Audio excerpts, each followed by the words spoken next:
Bismillahirrahmanirrahim. Ladies and gentlemen, first of all, I really want to thank the Unity, the Global Peace and Unity organization to get me here.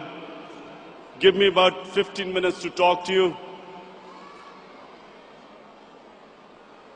The most important thing, the point I want to make tonight is this, that it is extremely important for Muslims to be able to convey to people living in Western countries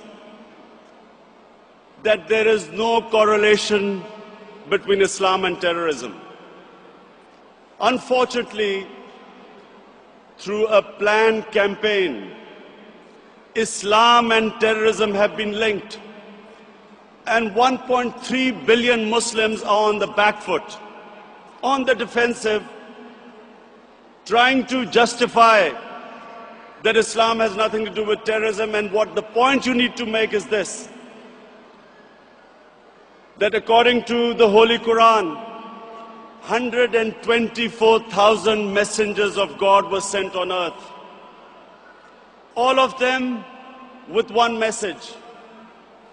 And the message was that the Almighty wanted us to be human beings rather than intelligent animals. Animals believe in might is right,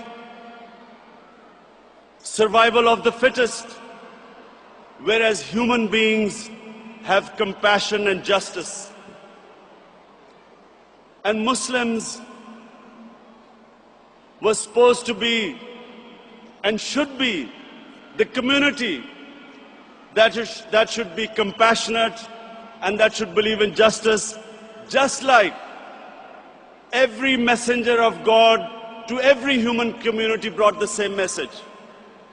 So when something like 9/11 happens, we should be able to tell those people who blamed 1.3 billion people for the acts of 18 people that terrorism knows no religion. All religions preach the same thing. And unfortunately, we do not have either the political or intellectual leadership in the Muslim world to be able to convey our point of view.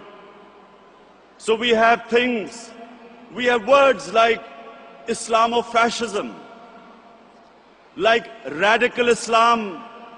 When Tony Blair and George Bush say that the enemy of Western civilization is radical Islam, how is the man in the street in the West supposed to differentiate between a moderate Muslim and a radical Muslim? And why is Islam the issue? Before 9/11, 70% of all suicide bombings was by Tamil Tigers in Sri Lanka. No one ever blamed Hinduism for what they were doing. No one ever said that tell the Hindu priests to tell them that suicide bombing is not part of Hinduism. So why were we on the defensive? How is suicide bombing anything to do with any religion?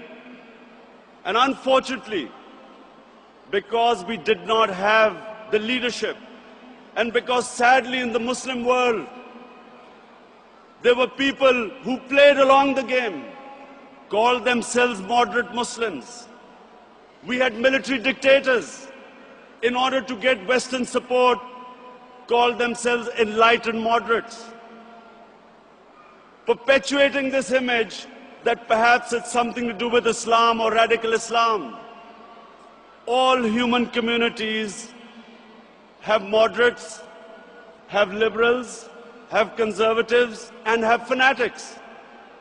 Islam also has its fanatics, but the moderate majority is always liberal, because our religion preaches, our religion accepts other communities and other religions. We all know that Islam believes in plurality. Muslims have lived with other religions. We have lived with Hindus, we have lived with Buddhists, we have lived with Jews, Christians. We accept, as the Quran says, Allah says in the Quran that it is through His will that we are distributed in different communities. It is through Allah's will that human beings are distributed in different religions and communities. And Allah goes on to say that had He wanted, we would all become one community. And then it goes on to say, the ayat goes on to say, compete in being good human beings. So we have a religion which preaches plurality. We accept other religions. Nowhere does Allah tell us to convert everyone to one monoculture or mono-religion. And all we are asked is to be better human beings, compete in being better human beings.